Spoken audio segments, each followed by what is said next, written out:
Party ఫిరాయింపు వివాదంపై CM Revanth Reddy కీలక వ్యాఖ్యలు చేశారు.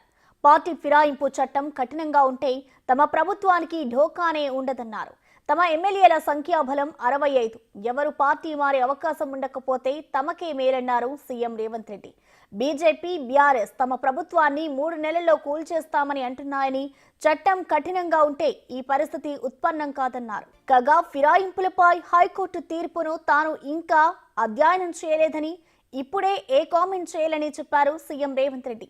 బీఆర్ఎస్ నేతలు సైకలాజికల్ గేమ్ ఆడుతున్నారని ఆరోపించారు. ఎవరి కోసం ప్రత్యేక రాజ్యాంగం ఉండదని స్పష్టం చేశారు. పీఎస్సీలో కాంగ్రెస్ కంటే బీఆర్ఎస్ సభ్యులే ఎక్కువగా ఉన్నారని గుర్తు చేశారు. కౌశిక్ రెడ్డి భాషపై కేసీఆర్ సమాధానం చెప్పాలన్నారు సీఎం రేవంత్ రెడ్డి. బతకడానికి వచ్చినోళ్ల ఓట్లతోనే హైదరాబాద్లో గెలిచారని అన్నారు సీఎం రేవంత్.